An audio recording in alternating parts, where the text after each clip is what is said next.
Hello. The Wishbone episodes that I will be talking about here and now are the ones based on Stephen Crane's The Red Badge of Courage and William Shakespeare's The Tempest. I believe I have a copy of The Red Badge of Courage, but not locally. And as for The Tempest, as with Romeo and Juliet, it's in the giant red Complete Works of Shakespeare book that's very heavy that I didn't want to pull off the shelf just to make a video that no one's going to watch. But I have read both of them. And the first one, The Red Badge of Courage, Wishbone titled The Terrified Terrier, I have actually been in an adaptation of that as well, just like Wishbone. I didn't play Henry Fleming like Wishbone does, that's the main character. But when I was in 6th grade, a friend in my class had a sister in 8th grade, and in 8th grade, they read the book, and then they read a bunch of other books as well. And at the end of the year, or close to the end of the year, they had to make a short movie version of scenes from the book. And so I was, at this point, I hadn't been in any plays or musicals, but I guess I had expressed an interest. And so this guy, he asked me and a couple other people to be extras in his sister's movie, and I had a line.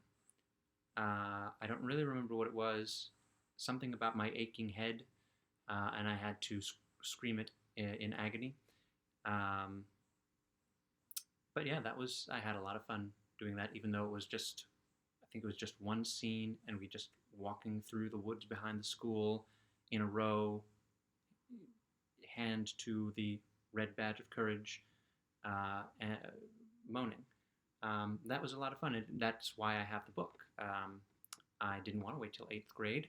I asked my parents, and they bought the book for me. I may or may not have read it before 8th grade, because I have a history, as readers of my blog might have gathered, of I get a book, but then it takes me a long time to read it. I hope that I read it in 8th grade when it was assigned to me. I'm pretty sure I did. When I was in 8th grade, I did not make The Red Badge of Courage. I did not adapt that. I adapted the Lord of the Flies. William Golding, I want to say, or Goldman, one of those two. Which I don't think Wishbone did an episode based on Lord of the Flies. I can skim through it a later time, but I don't think he did. But anyway, that's my connection to the book, why I have the book, why I have read the book. And it's an interesting episode for a couple of reasons, okay. So I just want to remember that I write most of the notes across, but then if I run out of room, then I write some of them like that. And so I just want to make sure I remember what those are. So the whole premise of The Red Badge of Courage first. Young guy, Henry Fleming, he is excited to go to war. He wants to be the hero. Again, I haven't read the book in a while. I've read it. I'm going by the Wishbone episode, but I'm pretty sure that's how the book starts too. His mother is skeptical, but Civil War breaks out. He's on the Union side, and he's excited to go, and he goes. But then when it comes to actually fighting, he gets very frightened, and he runs away. And he is injured, but not from battle. But it is assumed that he was injured in battle when someone sees the gash on his head. So that's the premise. That's the Red Badge of Courage. And I don't really remember. I mean, I know how the Wishbone one ends, but it doesn't necessarily line up with how the book does. But that's the gist of the Red Badge of Courage is being injured in battle, and it's about a guy who's gung-ho about going to the exciting war and doesn't really know what he is in for, which is a common thing among people even to this day. The story outside of the novel, the one concerns Joe, is he is noticed by the star high school basketball players, and he's really into basketball. And so he's being noticed by the basketball players, and then they say, you want to join our, not team, but just hang out with us, do things with us, play with us, and it turns out mostly get them drinks, water and soda. Not he's not. They're not sending Joe into the liquor store with a fake ID.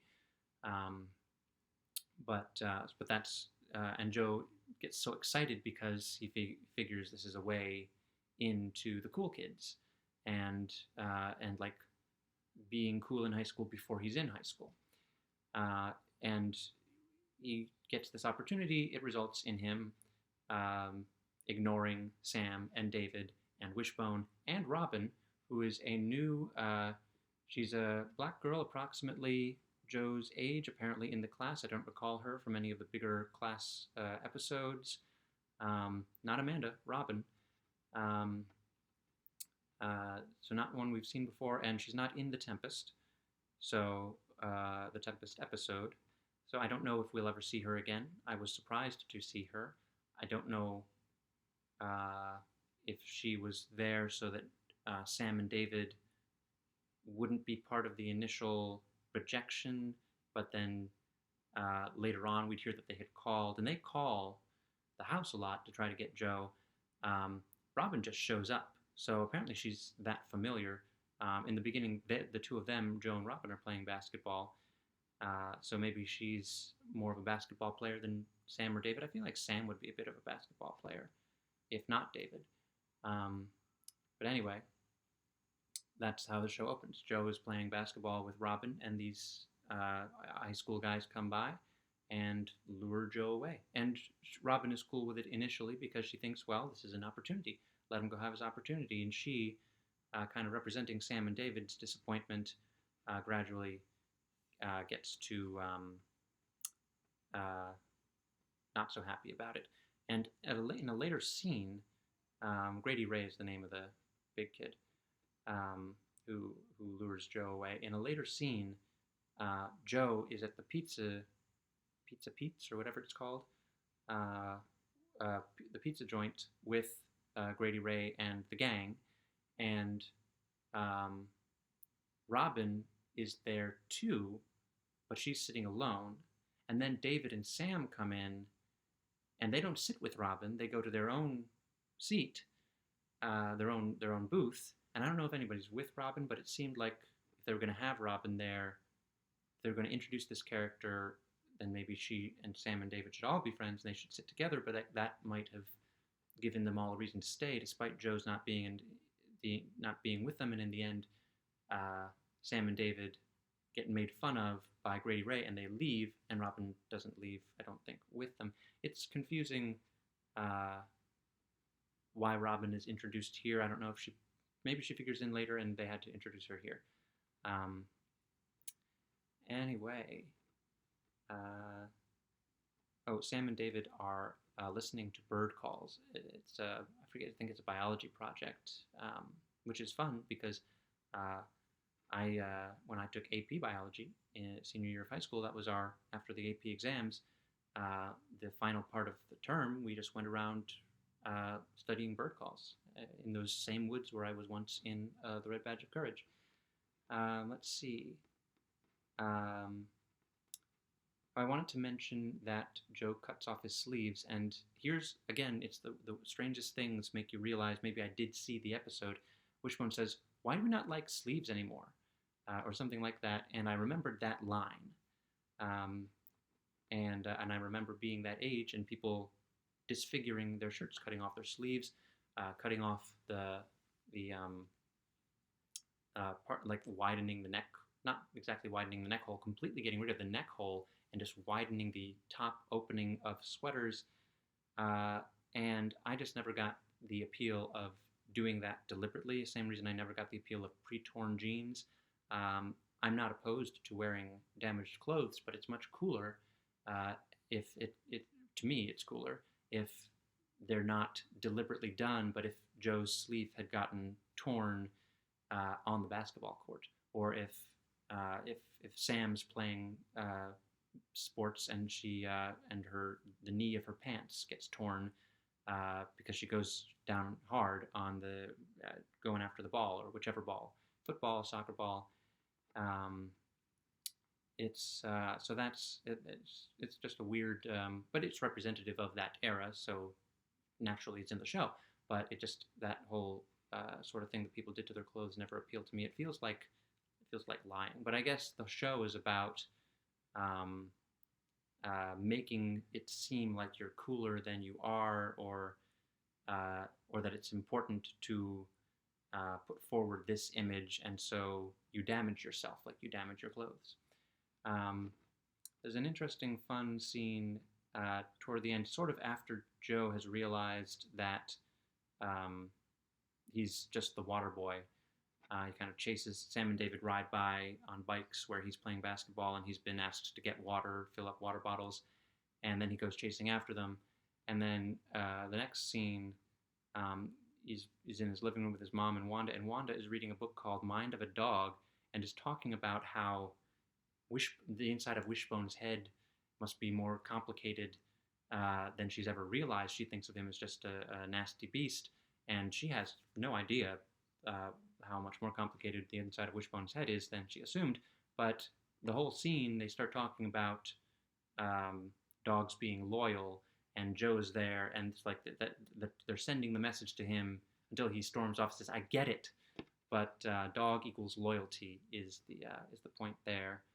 And then in the end of getting back to the Red Badge of Courage, which it's fun to have the kind of like Civil War letters home trope, but in Wishbone's voice. Henry does ultimately lead a triumphant charge with the Union Army, so he's a little bit redeemed. And then I just wrote what I wrote here. CW. Oh, so first, Joe makes up. He gives Sam and David a pizza on the roof of the box of which he has written. So they open it up and they have a letter from him apologizing, and that's a fun scene.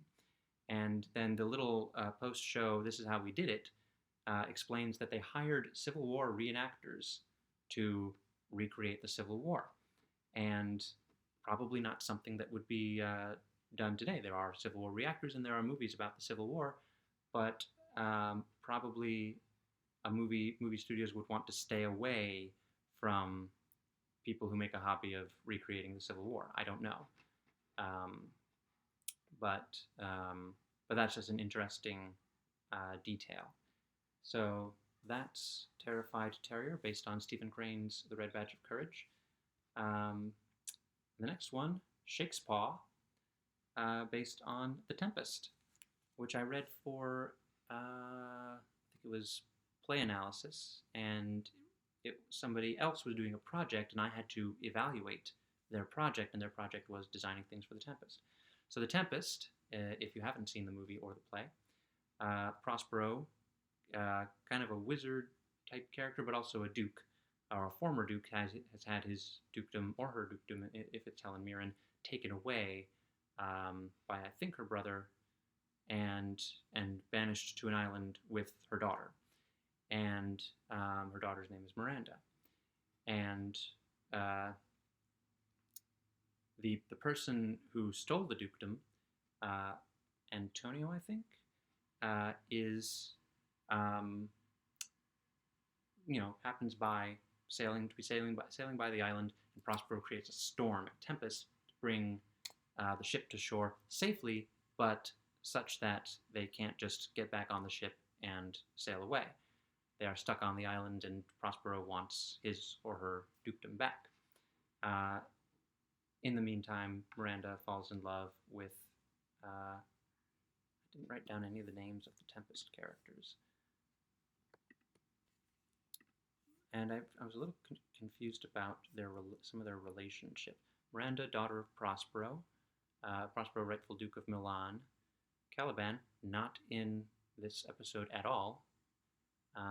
Alonso, King of Naples. Antonio, Prospero's brother, the usurping duke. And Ferdinand is Alonso's son. Okay, so I was confused. I thought Ferdinand and Miranda, who are the love interests, were cousins, but they're not. Alonso is the king, and Antonio is the duke. and Alonso is Ferdinand's father. Okay, so there's that. And it's Shakespeare, so it goes in all sorts of directions that the episode doesn't. The episode is rather streamlined. And another character is Ariel, and Ariel is a spirit or a sprite in service of Prospero, and this is the role that Wishbone plays, and it's another one of those kind of like David with Goliath or Victor Frankenstein with the monster. It's perfect to have Wishbone playing this role, not in this case because he's smaller than the monster that he's got to go up against, but just because he's different. It's all humans playing characters, and then there's a dog playing Ariel, and it's really fun. Either this, no, it was a couple episodes ago that I was, but let's see. I did write down. Oh, Larry Brantley's voice particularly good for Ariel. Because his voice for Wishbone is a very kids character voice, but in this case it's a kids character doing Shakespearean lines in a kind of over the top way, and it works really well. So the real world in this episode, not the Tempest adaptation, David is directing probably an adaptation of the Tempest because again, Caliban, one of Prospero's slave servants, is and kind of a monstery character, if I recall, is not in this episode. It would have been great for Demont, but he's not in this episode at all. But David is directing the Tempest, and this is kind of David's got his hands in a lot of pots. He's the technical guy, computers, internet, not much of a driver, it turns out, but this kind of harkens back to the Anansi episode of Wishbone where David was doing all the tech for his uncle's show. And here, Joe is doing tech. Joe is the stage manager. Demont and Curtis are stage hands, and they do a little bullying, but it's not the main antagonistic force in the production. But David apparently into directing. I wonder going forward if we get more artsy stuff from David. And it's an extra credit thing, it turns out. Demont and Curtis are getting extra credit. That's the only reason they're doing it, and it's they are when they dump water on the scene, which they're not supposed to do. It's supposed to be a storm, but no real water. But they dump water on the scene to be mean, and they get yelled at, but they still get to stay on the team. Sam plays Miranda. Nathaniel plays Prospero, and Wishbone is just there. Maybe not a great idea to have the dog. I mean, when dogs are part of production, they're watched much more closely than this dog. But maybe by now people have figured out Wishbone is more literary than most dogs. And Wanda is doing costumes, and she's having a lot of fun with it. But this upsets Amanda, who is playing Ariel, the Wishbone role. The sprite and Wanda wanted to go all out with this costume, but Amanda doesn't like it, and we find out that she wanted to play Sam's role, Miranda, the lead. But then later she apologizes. It was more of an outburst. It's interesting. The first time Wishbone did Shakespeare, Romeo and Juliet itself, the adaptation, was presented as a stage production. This time, there's a kind of more movie-ish, special effects-ish production of the Shakespeare, but there's also The Tempest being put on as a play, but it's also more about backstage stuff than the Romeo and Juliet version was. And so it's dress rehearsal time, tensions are high, people are losing confidence, and Amanda's the one who kind of really loses it and storms out after yelling at Sam that she wanted Sam's part, and Wanda offers to make the costume a little less to deal with. So this sort of thing happens with productions, and they usually, the ones that I've been involved in, lots of Sturm and Drang, sound and fury as it were, and then it works out. And so I never really get that way, but it does happen. This production works out. People get their extra credit, and no Caliban.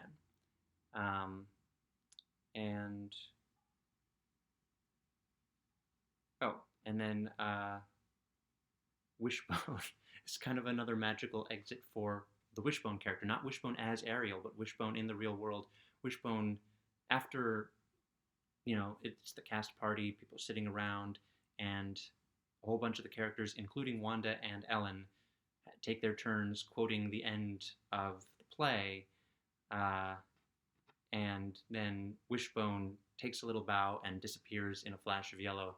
And it's another one of those, like, this is the real world, but is Wishbone some kind of magical entity? It's Animorphs and Space Cases, which I previously did this sort of thing. I already knew that I loved them. I had rewatched them consistently over the years, and I knew who I liked, who I loved, etc. Which episodes. Wishbone, I've watched maybe 2 or 3 consistently, but not like, because there are twice as many Wishbone episodes as there are Animorphs or Space Cases. I haven't revisited the whole series. I'm not even sure I've seen every episode, although I'm finding that I do recognize elements.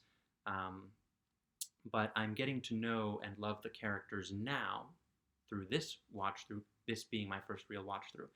And it's just, there's a lot of great fun stuff. I'm going a little long, but I'm done talking about those episodes. Next episodes, the next one is The Three Musketeers, which I haven't read, but I do have a couple anecdotes about. And Hercules and the Golden Apples, which is based on the Greek myth of Hercules. I don't know that there's a definitive version, but I did recently watch the Disney version of Hercules, but there are no golden apples in that version, or maybe they're just referenced, like some of the tasks of Hercules. But anyway, looking forward to those episodes. I know I've seen both of those episodes. Let's wag another tail.